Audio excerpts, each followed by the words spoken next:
नमस्कार दर्शक बंधु आपण मानक आम चैनल क्रिएटिव लाइफ को बहुत बहुत स्वागत करुछि। दर्शक बंधु आजिर कहानीर नाम हेउछि मठुआ नेउल। चलंतु आजिर कहानी को आरंभ करिबा। गोटिए गछ मूले बुदाटिए थाए।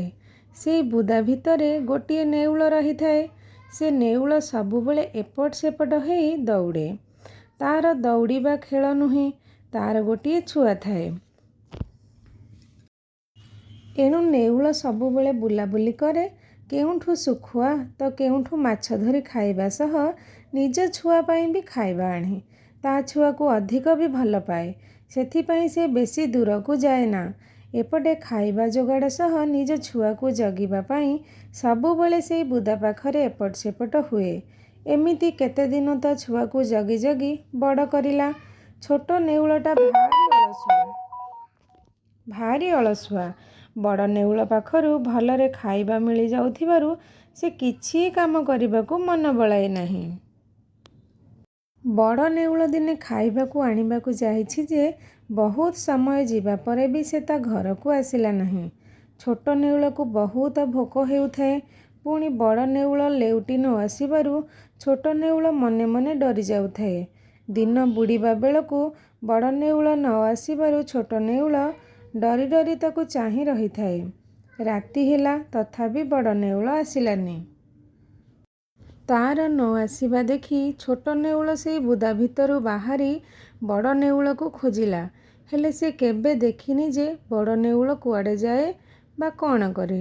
एणु से बेसी दूर जीवाकू साहस न करी से बुदा पाखरे बाहरे बुलुथाए। राति बेसी हेउथाए, ताकू भोक भी जोर हेउथाए। कौन करिब किछि बाट न पाई मन भितरे डर और भय बढ़ी जिबारु से लुह झरेई चलिला। बड़ नेउल न आसिले से किछि करि परिबनी बोली जानी डररे से निज घर को भी पशि पारिलानी। एमिति राति पाहिला। छोट नेउल राति सारा चेई रही बड़ नेउल को अनेई रातिटा कटेई देला। बेसी समय घर बाहर को न जाई घरे रहे।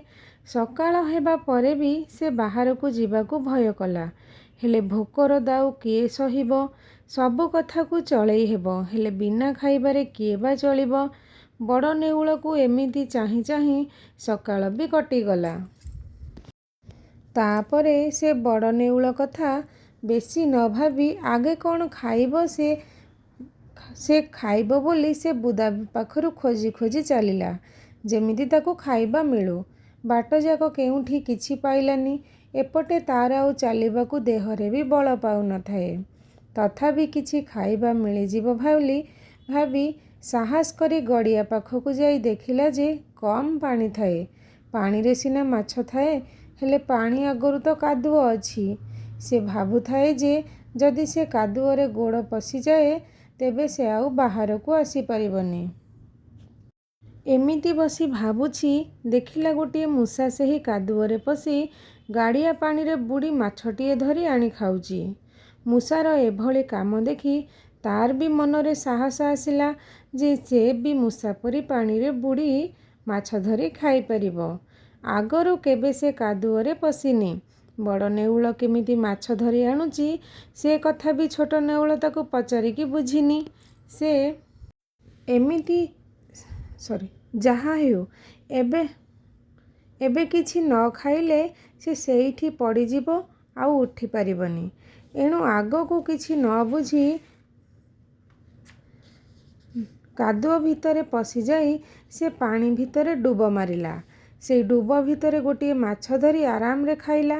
बास एमिति थरकू थर डुब मारी केते माछ खाइला परे तार बेसी बल आसिला बोली भाबिला। से माछ धरिबा भितरे बड़ नेउल कथा पूरापूरी भूली जाई थाए। हेले माछ खाई सारिबा परे बड़ नेउल कुआडे गला कि आसिला कि नाही देखिबा पाई पुणी दौड़ी दौड़ी से बुदा पाखरे घर पाखकू आसिला।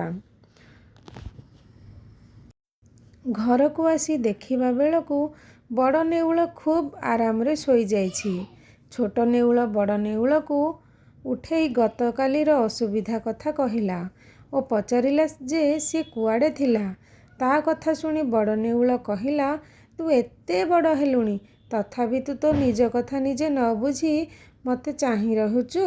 ଏମିତି ତୁ ମଠୁଆ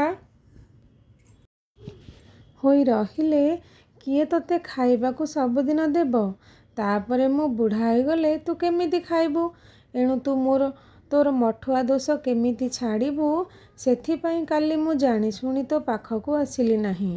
ତୁ ଆଜି ସେଇ ଗାଡ଼ିଆରେ ଡୁବ ମାରି ମାଛ ଧରୁଥିବା ଦେଖି ମୁଁ ଖୁସିରେ ଘରେ ଆସି ଆରାମରେ ଶୋଇଯାଇଛି। ତୁ ତୋ ପାଇଁ ଖାଇବା ଠିକ୍ କରିବା ଦେଖି ମୁଁ ଖୁସି ହେଲି। ତୁ ସବୁଦିନ ମଠୁଆ ହୋଇ ରହିଲେ ତୁ କାଲି ଭଳି ସେମିତି ଭୋଗିବୁ। ଏଣୁ ତତେ ଉଚିତ ବାଟ ଦେଖାଇବା ପାଇଁ ମୁଁ ତତେ କାଲି ଖାଇବାକୁ ଦେଇନି। ନିଜେ ମଠୁଆ ହେଲେ ନିଜ ଖାଇବା ଯୋଗାଡ଼ ହେବନି ବୋଲି ବଡ଼ ନେଉଳ ଛୋଟ ନେଉଳକୁ ଏମିତି ଜଣେଇ ଦେଲା। ଦର୍ଶକ ବନ୍ଧୁ, ଆଜିର କାହାଣୀ ଆପଣମାନଙ୍କୁ କେମିତି ଲାଗିଲା? ଆଜିର କାହାଣୀକୁ ମୁଁ ଏଇଠି ଶେଷ କରୁଛି। ରହିଲି, ନମସ୍କାର, ଜୟ ଜଗନ୍ନାଥ। ପ୍ଲିଜ୍ ମୋ ଚ୍ୟାନେଲକୁ ଲାଇକ୍, ସେୟାର ଆଣ୍ଡ ସବସ୍କ୍ରାଇବ୍ କରିବେ।